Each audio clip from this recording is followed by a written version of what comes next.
Use করা হয় promoter region. ইউক্যারিওটিকের ক্ষেত্রে আবার দুই ধরনের টিএটি বা হগনেস বক্স বলা হয়, আর আরেকটা হলো ক্যাট বক্স, যেখানে সিকোয়েন্স গুলো এই ধরনের হতে পারে টিএটি এ এ অথবা এটি এ অথবা টিএ টিটিএ এই ধরনের হতে পারে। ক্যাট বক্সটা হলো upstream 70 to 80 base pair upstream, আর TATA box in case of eukaryotic প্রমোটারের ক্ষেত্রে upstream 25 base pair 25 base pair upstream, মানে স্টার্টিং পয়েন্ট থেকে 25 বেস পেয়ার পূর্বেই একটা সিকোয়েন্স থাকবে। যেটা আমরা বলেছিলাম যে ট্রান্সক্রিপশন বাবেলটা হলো ইলংগেশন ফেজে the area containing RNA polymerase. এখানে যে শেডটা দেখা যাচ্ছে সেটা হলো একটা আরএনএ পলিমারেজের শেড, এবং ডিএনএ যে মেল্টিং ডিএনএ বা সেপারেটেড ডিএনএ যে পার্টটা, এবং এই সেপারেটেড ডিএনএ কে কমপ্লিমেন্টারি বেস তৈরি হচ্ছে হলো আরএনএ, সিনথেসিস অফ এমআরএনএ। তাহলে যেই রিজিয়নটাতে কি হলো আরএনএ পলিমারেজ থাকবে এবং নিউলি ফর্মিং আরএনএ থাকবে, আর কি থাকবে ডিএনএ এর একটা অংশ থাকবে, ডিএনএ এর অংশ থাকবে নতুন আরএনএ এবং আরএনএ পলিমারেজ, এবং এটা একটা বাবেল লাইক স্ট্রাকচার, যার জন্য এটাকে বলা হচ্ছে transcription bubble. and this is localized melting of DNA. ডিএনএটা যখন মেল্টিং বা ডিনেচার্ড হয়, ডাবল স্ট্র্যান্ডটা যখন ভেঙে যায়, তখন এই ডিএনএ এর অংশ নতুন আরএনএ যেটা তৈরি হচ্ছে প্লাস আরএনএ পলিমারেজ, এই তিনটা অংশ যখন একটা পার্টে যুক্ত থাকে তখন এটাকে বলা হচ্ছে ট্রান্সক্রিপশন বাবেল। একটা bubble like structure in which DNA transcription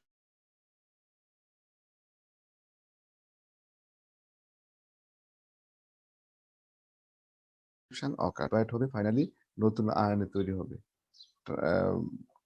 nascent RNA বা নিউলি সিনথেসাইজড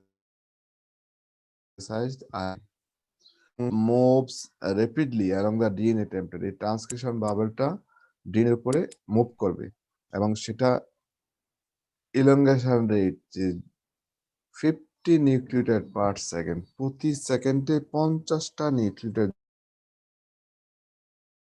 যুক্ত হবে, এইভাবে ইলংগেশনের পরে আসবে। কেটে কেটে আসতেছে জি হ্যালো, স্যার, কথা কেটে কেটে আসতেছে।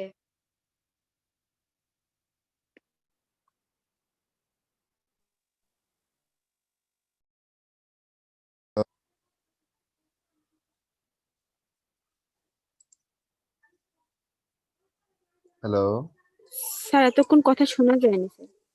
এখন বোঝা যাচ্ছে? জি স্যার। আমরা বলতেছিলাম যে ট্রান্সক্রিপশন বাবেলের কথা, এটা আমরা গত ক্লাসে পড়েছি যে ট্রান্সক্রিপশন বাবেলটা হলো আরএনএ পলিমারেজ ডিএনএ যে অংশে এসে বাইন্ড হবে, এখানে ডিএনএ এর কিছু অংশ থাকবে মেল্টেড ডিএনএ বা সেপারেটেড ডিএনএ, আর newly synthesized DNA, sorry newly synthesized mRNA. তাহলে তিনটা পার্ট, আরএনএ পলিমারেজ, তারপর হলো ডিএনএ, আর হলো নিউলি সিনথেসাইজড আরএনএ, যে অংশটাকে যুক্ত থাকে এবং একটা একটা বাবেল লাইক স্ট্রাকচার, সেটাকে বলা হচ্ছে ট্রান্সক্রিপশন বাবেল। এবং এই ট্রান্সক্রিপশন বাবেলটা মুভ করবে ডিএনএ এর উপরে, মুভ করার পরে এই যে নতুন যে নিউক্লিওটাইড গুলো যুক্ত হবে ইলংগেশন ফেজ, এবং প্রতি সেকেন্ডে 50টা নিউক্লিওটাইড যুক্ত হবে নতুন এমআরএনএ তৈরি করার ক্ষেত্রে। এবং আমরা বলেছি যে অলওয়েজ আরএনএ যে সিনথেসিস হবে ডিরেকশনটা কি হবে, আরএনএ সিনথেসিসের ডিরেকশন 5 প্রাইম টু 3 প্রাইম না 3 prime to 5 prime? 5 prime to 3 prime. 5 prime to 3 prime always. তাহলে এভাবে elongation mRNA is release at the termination point, এবং এমআরএনএ তৈরি হচ্ছে নতুন, এটা টেমপ্লেট স্ট্যান্ডের কি হবে, কমপ্লিমেন্টারি স্ট্যান্ড হবে। ডিএনএ এর যে টেমপ্লেট স্ট্যান্ড আছে এর যে কমপ্লিমেন্টারি বেস, টি এর পরিবর্তে হবে কি, টি এর পরিবর্তে হবে এ, এ আর এর পরিবর্তে ইউ ইউ হবে। যেহেতু টি হওয়ার কথা তাহলে এটা রিড বাই ইউরাসিল। তাহলে এইভাবে প্রতি সেকেন্ডে 50টা নিউক্লিওটাইড যুক্ত হতে পারবে। ট্রান্সক্রিপশন বাবেলের মাধ্যমে ফাইনালি ইলংগেশন হবে এবং mRNA is released at the termination point. এই টার্মিনেশন পয়েন্টটা কি, এটা আমরা গত ক্লাসে বলেছিলাম যে কিছু কিছু ফ্যাক্টর ইনভলভ ট্রান্সক্রিপশন প্রসেসের ক্ষেত্রে। যেমন কিছু আছে rho independent termination of transcription, rho independent, আর কিছু আছে rho dependent process. The termination of transcription occurs in either row independent or row dependent manner. রোটা হলো আমরা বলেছি যে এটা এক ধরনের কি transcription termination protein, rho protein, এবং এটা ইলংগেশনের পরবর্তীতে টার্মিনেট করবে আরএনএ সিনথেসিসকে। এবং রো ইন্ডিপেন্ডেন্ট মানে রো এর উপর ডিপেন্ডেন্ট নয়। প্রথমে আমরা একটু বলে নিই যে রো ডিপেন্ডেন্ট হলো এই প্রোটিনটা যখন এসে বাইন্ড করবে আরএনএ পলিমারেজের সাথে, তখন এই আরএনএ পলিমারেজটা আর ফার্দার মুভ করতে পারবে না। তার মানে এই রো ডিপেন্ডেন্ট যে এটা যখন ট্রান্স আরএনএ ট্রান্স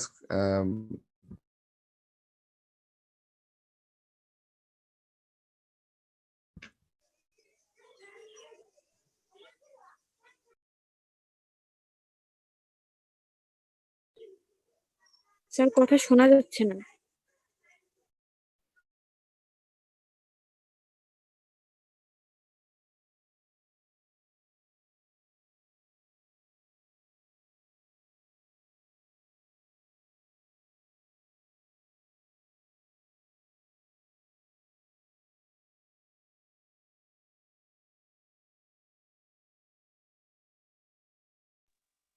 স্যার কোনো কথাই শোনা যাচ্ছে না। এবং এই ধরনের একটা স্ট্রাকচার হেয়ার আর পিন তো কোনো স্ট্রাকচার কথাই বলা শোনা হয়। যায় না স্যার, রো ডিপেন্ডেন্টটা। রো ডিপেন্ডেন্ট জি স্যার, ওটা শোনা যায় না কিছু স্যার। রো ডিপেন্ডেন্ট কি হয় বুঝো নাই? স্যার শুনতেই পাই নাই কি বলছেন। স্যার ওটা শোনা যায় নাই, তখন কথা বেজে বেজে আসতেছিল। নেটওয়ার্ক প্রবলেম করছে। রো ডিপেন্ডেন্ট হলো এক ধরনের প্রোটিন যখন আরএনএ পলিমারেজের সাথে বাইন্ড হবে তখন আরএনএ পলিমারেজটা আর মুভ করতে পারবে না সামনের দিকে, যার ফলে ট্রান্সক্রিপশন বা আরএনএ সিনথেসিসটা স্টপ হয়ে যাবে। বুঝে গেছে? হ্যালো, জি স্যার, বোঝা গেছে sir. Rho dependent that means rho প্রোটিনটা বাইন্ড করবে আরএনএ পলিমারেজের সাথে, যার ফলশ্রুতিতে অথবা রো প্রোটিনটা এসে ডিএনএ তে বাইন্ড হলো যেখানে আরএনএ পলিমারেজটা আছে, এই আরএনএ পলিমারেজ ফার্দার আর মুভ করতে পারবে না এবং যার ফলে ট্রান্সক্রিপশনটা টার্মিনেট করবে। আর কিছু প্রসেস আছে ইন্ডিপেন্ডেন্ট, রো ইন্ডিপেন্ডেন্ট, সেটা হলো আমরা বলেছি যে যদি ডিএনএ স্ট্রাকচারে high GC region followed by AT region থাকে, এক্ষেত্রে কি হবে, তার ট্রান্সক্রিপশনটা টার্মিনেট করবে। এবং এই ধরনের ক্ষেত্রে দেখা যাচ্ছে যে 3' এন্ডের দিকে আরএনএ ট্রান্সক্রিপ্টের ইউরাসিলের আধিক্য দেখা দিবে। ইউরাসিলের সংখ্যা খুব বেশি থাকবে। hairpin structure, a stable hairpin structure with more uracil residues at 3' end at which termination of transcription occurs. তাহলে যদি এই ধরনের আরএনএ ট্রান্সক্রিপ্ট তৈরি হয় 5' to 3' এবং ইউরাসিলের আধিক্য থাকে 3' এন্ডে, তখন একটা স্টেবল হেয়ারপিন স্ট্রাকচার তৈরি হয়। এই ধরনের ক্ষেত্রেও টার্মিনেশন করবে ট্রান্সক্রিপশনের। আরেকটা সিকোয়েন্স আছে পেলিন্ড্রোম। পেলিন্ড্রোম আমরা বলেছিলাম যে একটা ওয়ার্ড যদি আমরা ফরওয়ার্ড এবং ব্যাকওয়ার্ড থেকে রিড করি সেম মিনিং হবে। আমরা বলেছিলাম যে ম্যাডাম, MADAM, আবার যদি আমরা উল্টা দিক থেকে পড়ি MADAM, ম্যাডাম, তাহলে এই ধরনের ওয়ার্ডকে বলা হয় পেলিন্ড্রমিক ওয়ার্ড। পেলিন্ড্রম মানে হলো একটা ওয়ার্ডকে যদি আমরা ব্যাকওয়ার্ড এবং ফরওয়ার্ড দুই ধরনের রিড করি একই মিনিং হবে। যেমন নার্সেস রান, তোমরা যদি একটু লেখো নার্সেস রান, এটা যদি আমরা উল্টা দিক থেকেও পড়ি কি হবে, একই মিনিং হবে, নার্সেস রান। তাহলে এই ধরনের কিছু কিছু ডিএনএ সিকোয়েন্সেও দেখা যাচ্ছে কি আনইউজুয়াল কিছু স্ট্রাকচার থাকে, যার জন্য দেখা যাচ্ছে যে TTAGCAC আবার TTAGCAC। এই ধরনের পেলিন্ড্রমিক সিকোয়েন্সের ক্ষেত্রেও এই ধরনের সিকোয়েন্স আসলেও ট্রান্সক্রিপশনটা কি হবে, টার্মিনেট করবে। বুঝে আসছে সবার? জি স্যার। জি স্যার স্যার। রো ডিপেন্ডেন্ট আর হেয়ারপিন স্ট্রাকচার দুইটাতেই তো স্যার ইউরাসিলের রো আধিক্য হয়। ডিপেন্ডেন্ট, হ্যাঁ রো ডিপেন্ডেন্ট হলো ডিফারেন্ট, যেটা শুধু রো প্রোটিনটা এসে বাইন্ড করবে, তখন আরএনএ পলিমারেজ আর মুভ করতে পারবে না। সরি যার স্যার, ফলে রো ইন্ডিপেন্ডেন্টটা স্যার। হ্যাঁ ইন্ডিপেন্ডেন্ট, প্রোটিনটা ইন্ডিপেন্ডেন্ট, সেখানে হলো যেমন হেয়ারপিন স্ট্রাকচার ফল করবে, পেলিন্ড্রোমিক সিকোয়েন্স আসতে পারে। আবার যখন হেয়ারপিন স্ট্রাকচারটা আসবে অ্যাকচুয়ালি যখন ডিএনএ তে GC rich region followed by AT rich region থাকে, আর এটি রিচ রিজিয়ন থাকলেই ইউরাসিলের আধিক্য থাকবে আয়রন এর 3 প্রাইম এন্ডের দিকে। এবং এই ইউরাসিলের আধিক্য থাকলে একটা হেয়ারপিন স্ট্রাকচার, যেটা আমরা দেখলাম যে হেয়ারপিন এই ধরনের একটা অবশ্যই হবে, আর এক্ষেত্রে টার্মিনেশন করবে ট্রান্সক্রিপশন। জি স্যার। ক্লিয়ার? জি স্যার। হ্যাঁ, এখন তাহলে আমরা মোটামুটি ট্রান্সক্রিপশন এতটুকুই, আর ট্রান্সলেশন আমরা ডিটেলসে যাব না, কিছু বেসিক কনসেপ্ট নেব। ট্রান্সলেশন আমরা জানি যে সিনথেসিস অফ প্রোটিন, এবং in case of prokaryotes protein synthesis, both transcription and translation occurs in the same cellular compartment, and this is cytosol. প্রোক্যারিওটের ক্ষেত্রে কি হয়, ট্রান্সক্রিপশন এবং ট্রান্সলেশন কোথায় ঘটবে, একটা সেম কম্পার্টমেন্টে, যেটার নাম হলো কি cytosol. Cytosol. Ribosomes are the site of translation, এবং রাইবোজোমই ঘটবে। But in case of eukaryotes transcription কোথায় হয়, ইউক্যারিওটস এর ক্ষেত্রে ট্রান্সক্রিপশন হবে নিউক্লিয়াসের ভিতরে। এই যে ট্রান্সক্রিপশন হচ্ছে ডিএনএ থেকে যে প্রি এমআরএনএ, প্রিমেচিউর বা ইনএক্টিভ, পরবর্তীতে এমআরএনএ তৈরি হচ্ছে, এটা কোথায় মানে স্ট্রাকচারটা কি দেখা যাচ্ছে, ট্রান্সক্রিপশনটা সেলের কোন কম্পার্টমেন্টে হচ্ছে, নিউক্লিয়াস। নিউক্লিয়াসের ভিতরে। নিউক্লিয়াসে, নিউক্লিয়াসের ভিতরে। আর প্রোক্যারিওটস এর ক্ষেত্রে যেহেতু নিউক্লিয়াস মানে ডেভেলপ না, বা নিউক্লিয়াস আনআইডেন্টিফাইড, যার জন্য এই ট্রান্সক্রিপশনটা কোথায় হয়, সাইটোসোলে। both transcription and translation occurs in the same compartment in case of prokaryotes, এবং সেটা হলো সাইটোসোলে। but in case of eukaryotes transcription occurs in nucleus। আর এই যে এমআরএনএ তৈরি হলো নিউক্লিয়াসে, সেটা আবার কি হচ্ছে, নিউক্লিয়ার পোর দ্বারা কোথায় আসতেছে এমআরএনএটা, রাইবোজোম স্যার। না নিউক্লিয়াসের বাইরের অংশটা কি হবে সেলের, সাইটোপ্লাজম স্যার। সাইটোপ্লাজম বা সাইটোসল। তাহলে মানে তার মানে ট্রান্সলেশনটা হয় সাইটোসলে, আর রাইবোজোমটা হলো সাইট, এই রাইবোজোমের মধ্যেই ঘটবে। সাইটোসলের রাইবোজোমটা হলো protein সিনথেসাইজিং site.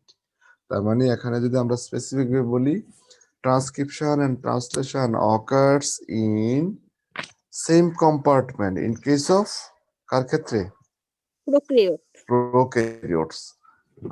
Translation in case of eukaryotes, transcription occurs in nucleus, but translation occurs in cytosol, and ribosome is the site of protein synthesis. Clear, Shabar? G sir. Yes, sir. এইটা আমরা যদি বলি যে actually যে uracil, cytosine বা তারপর হলো adenine, guanine এগুলা কি? যদি আমরা বেজ বলি, বেজ দ্বারা একটা নিউক্লিওটাইড। তারপর ইউরাসিল, সাইটোসিন, এডেনিন, গুয়ানিন। এবং এখানে আমরা যদি বিন্যাস সমাবেশের মাধ্যমে দেখা যাচ্ছে যে ইউ ইউ ইউ সরি, আবার U U C, U U A, U U G. তাহলে এখানে কয় ধরনের কম্বিনেশন হচ্ছে? স্যার 4 ধরনের কম্বিনেশন। কম্বিনেশন হচ্ছে 4 ধরনের। ইউরাসিল, সাইটোসিন, এডেনিন এবং গুয়ানিন। কয়টা নিউক্লিওটাইড? 4টা স্যার।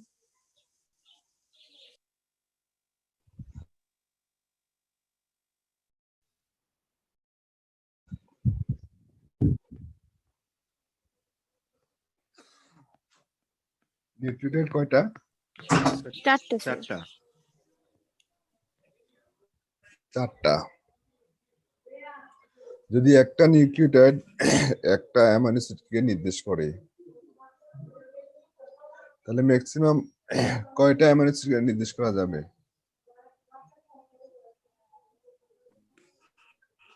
স্যার 4টা। একটা নিউক্লিওটাইড একটা অ্যামাইনো অ্যাসিডকে যদি নির্দেশ করে তাহলে কয়টা করা যাবে? স্যার নিউক্লিওটাইড যেহেতু 4টা, তাহলে তো 4টাই করা যাবে। 4টাই মানে করে এক- বলতেছেন। 4টাই করবে, তাই না? জি স্যার। আর যদি জি স্যার। দুইটা নিউক্লিওটাইড একটা অ্যামাইনো অ্যাসিডকে নির্দেশ করে, তাহলে স্যার 2টা। স্যার তাহলে 2টা। দুইটা।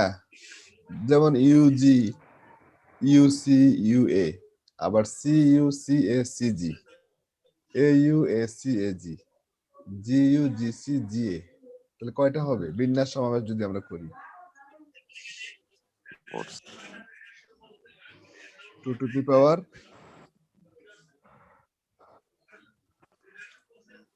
কি? 2 টু দি পাওয়ার 4 হয়ে যাবে তখন। স্যার 32। না 4 স্কয়ার, স্যার 16। 16 16টা হবে, তাই না? কিন্তু আমাদের নিউক্লিক অ্যামাইনো অ্যাসিড আছে 20টা স্ট্যান্ডার্ড।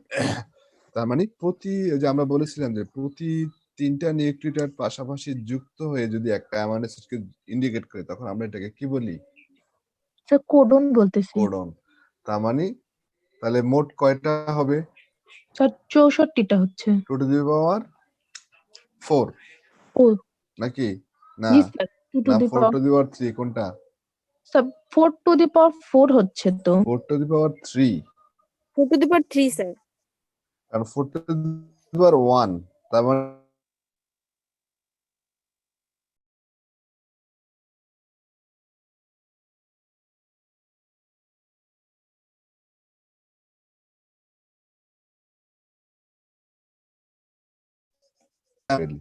আপনার কথা আসেনি স্যার।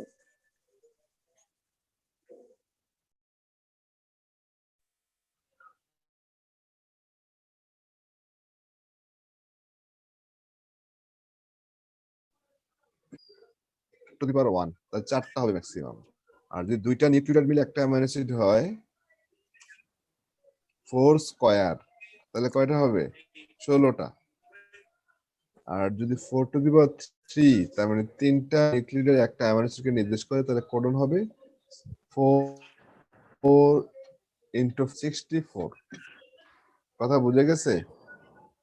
স্যার আরেকবার বললে ভালো হইতো, মাঝখানে কেটে আসছে। 3টা নিউক্লিওটাইড পাশাপাশি 3টা নিউক্লিওটাইড এক করে 3, তাহলে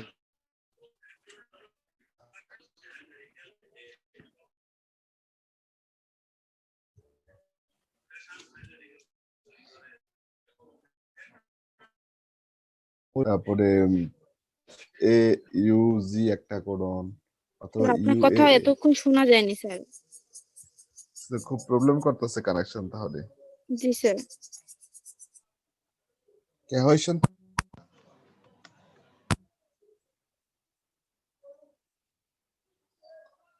এখন বোঝা যাচ্ছে? জি স্যার। জি স্যার। আমরা বলেছি যে 4⁻³ তার মানে 3টা নিউক্লিওটাইড একটা অ্যামাইনো অ্যাসিডকে ইনজেক্ট করলে কোডন হবে 4⁻³ 64 বিন্যাস সমাবেশের মাধ্যমে। এইগুলো হলো কোডনের যে জাস্ট কোডনের যে স্ট্রাকচার যদি আমরা বলি, এবং তার মানে 64 কোডন, এর মধ্যে 3টা কোডনকে বলা হয় স্টপ কোডন। তার মানে এই ধরনের কোডনগুলো আসলে প্রোটিন সিনথেসিস স্টপ হবে বা টার্মিনেশন কোডনও বলা হয়। তাহলে বাকি থাকবে কয়টা? 61 কোডন মিলেই 20টা অ্যামাইনো অ্যাসিডকে নির্দেশ করবে। এবং এই 20টা অ্যামাইনো অ্যাসিডের মধ্যে তার মানে একটা অ্যামাইনো অ্যাসিডের একাধিক কোডন থাকতে পারে। যেমন এখানে যেমন লিউসিন তার লিউসিনের জন্য কয়টা কোডন? এখানে 2টা আর এখানে আছে কয়টা? 4টা, মোট হলো 6টা। 6টা কোডন লিউসিনের জন্য। ফিনাইলালানিন আছে 1টা 2টা। তারপরে আর্জিনিন এখানে আছে 4টা, এখানে আছে 2টা। আর্জিনিনের জন্য 6টা কোডন আছে। তাহলে এইভাবে প্রত্যেকটা অ্যামাইনো অ্যাসিডের একাধিক কোডন থাকতে পারে। এবং বলা হয় যে AUG মিথাইনিনকে বলা হয় স্টার্ট কোডন। একটা প্রোটিন সিনথেসিস যখন শুরু হবে, এই মিথাইনিন কোডন হলো বলা হয় স্টার্ট কোডন। আর স্টপ কোডন হলো কয়টা? 3টা, UAA, UAG এবং UGA। তাহলে এই কিছু কোডনের কিছু ক্যারেক্টারিস্টিক্স আছে, বৈশিষ্ট্য।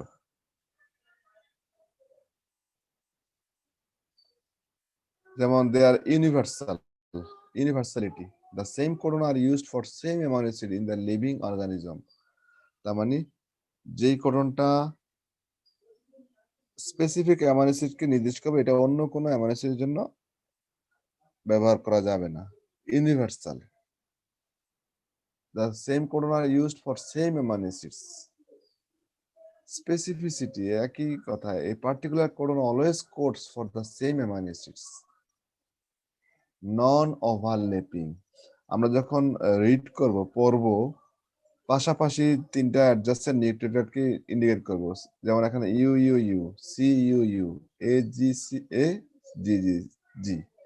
কখনো UCU এভাবে পড়া যাবে না, ওভারল্যাপ করা যাবে না। কমালেস, নন ওভারল্যাপ এবং উইদাউট এনি পাংচুয়েশন, এখানে কোনো বিরাম চিহ্ন বা 3টা অ্যাডজাসেন্ট নিউক্লিওটাইড মিলে একটা কোডন হবে, non overlapping. Degenerate, most of amino acids have more than one codon. তার মানে এখানে একাধিক কোডন থাকতে পারে।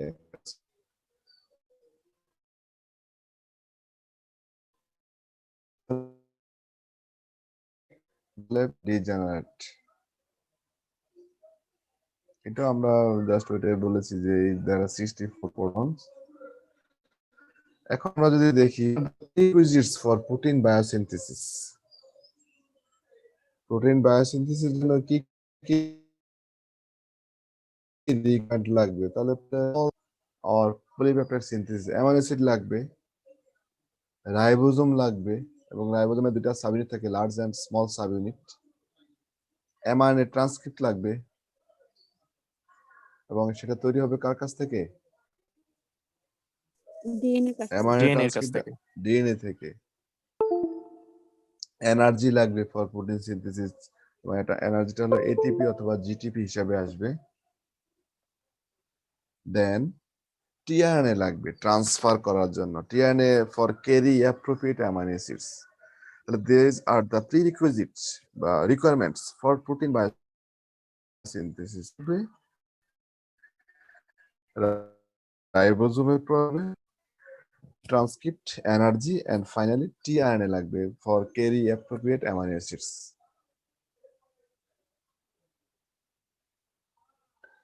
আর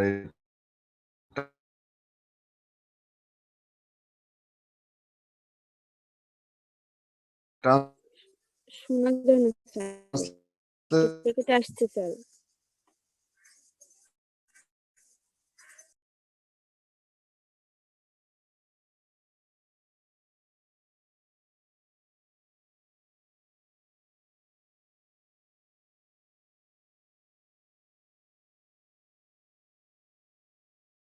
and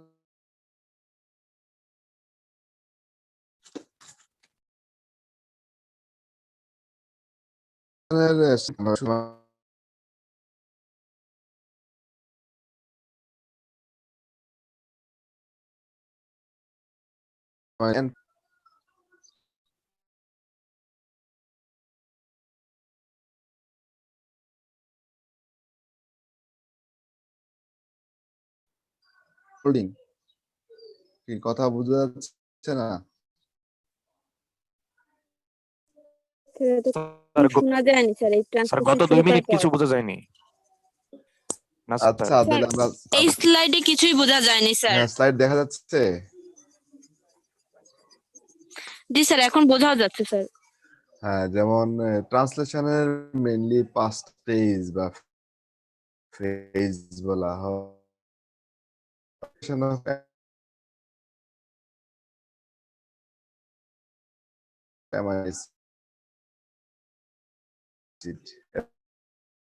এবং ডিসিশন কমপ্লেক্স তৈরি করে যে একটা অ্যামাইনো অ্যাসিড পরবর্তী আরেকটা অ্যামাইনো অ্যাসিড যুক্ত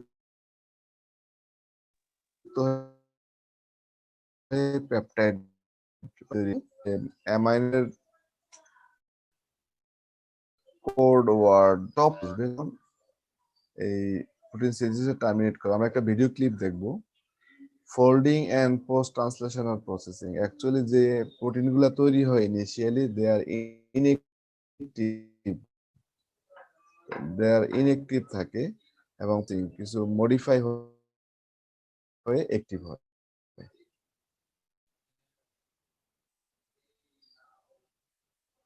রিকোয়ারমেন্ট গুলো অ্যাকচুয়ালি আমরা ডিটেলস যাব না, হায়ার স্টাডিতে হয়তো আমরা এটা ডিটেলস পড়বো। আমরা যদি একটু ভিডিও ক্লিপ দেখার চেষ্টা করি, দেখি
হ্যালো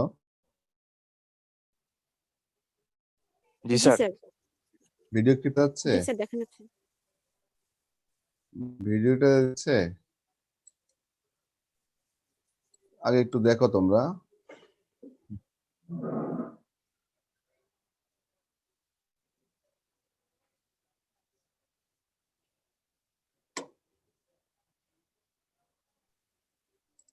এখানে যদি আমরা একটু দেখি জাস্ট একটা অ্যামাইন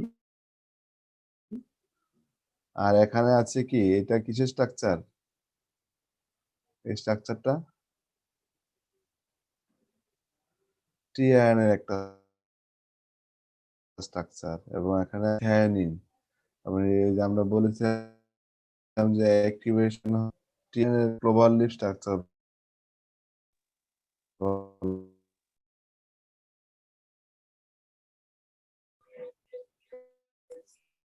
বলা আপনার কথা শোনা যায় না স্যার। হয়।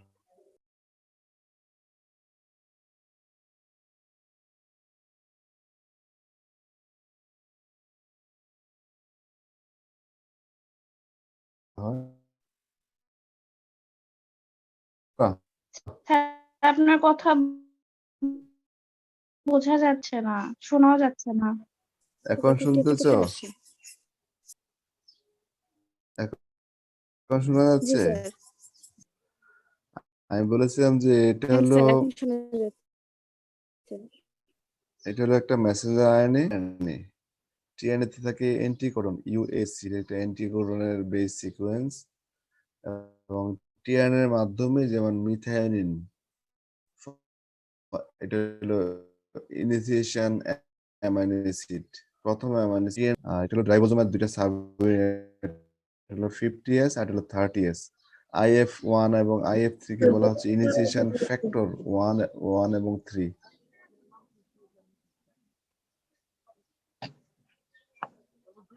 হ্যালো। জি স্যার, শোনা যাচ্ছে স্যার। হ্যাঁ, তাহলে এটা এখন আমরা দেখতেছি জাস্ট ভিডিওটা কিভাবে, একটু খেয়াল করো।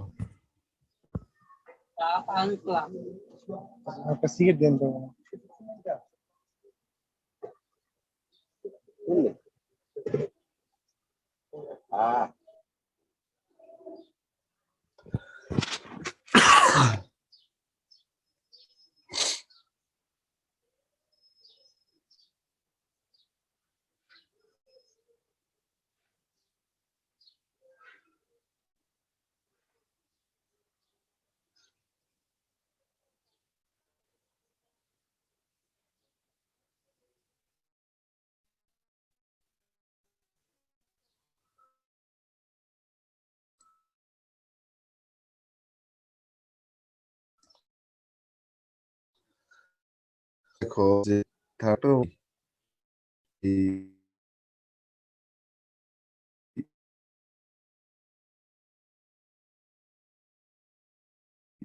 আইএফ একটু কেনিয়া মানে মিথানিন। মিথানিন হলো AUG। AUG-টা হলো এই কোডনটা ইন্ডিকেট করে মিথানিনকে এবং সেটা হলো initiation amino acid.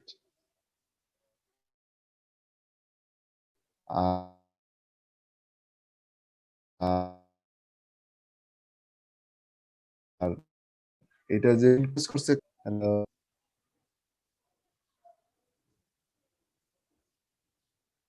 Hello, sir এই ভিডিওর শুরু থেকে আমরা কিছু বুঝিনি। কথা কেটে কেটে আসে স্যার। আজকের ক্লাসে কিছুই বোঝা যায় নাই স্যার। হ্যাঁ স্যার এই স্লাইডটা পুরোটাই আমরা কিছু বুঝি নাই, একটা কথা শোনা গেছে না।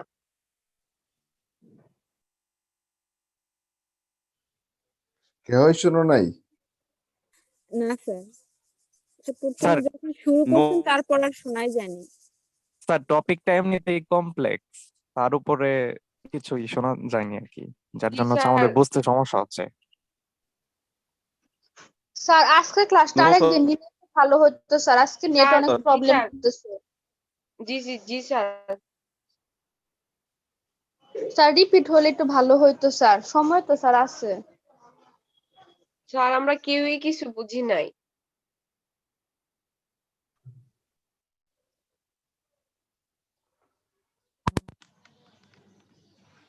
হ্যালো, জি স্যার। জি স্যার, শুনতে পাচ্ছি। কি প্রবলেম হচ্ছে কোথায়? কি টোটাল নেটওয়ার্কের প্রবলেম হচ্ছে? আমার এখানে তো স্যার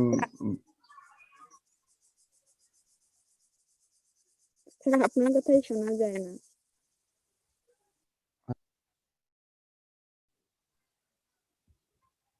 কারণ মাঝে মাঝে দু একটা ওয়ার্ড শোনা যাচ্ছে কিন্তু পুরো ওকে, সেন্টেন্স শোনা যাচ্ছে না স্যার।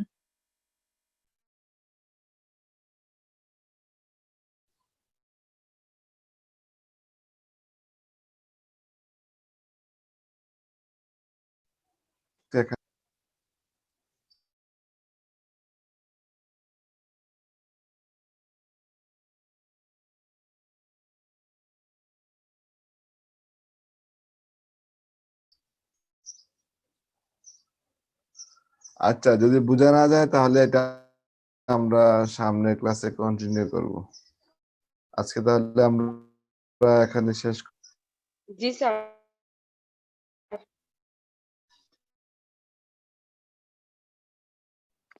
জি স্যার, ধন্যবাদ স্যার। স্যার নেক্সট শিটগুলো দিয়ে দিন স্যার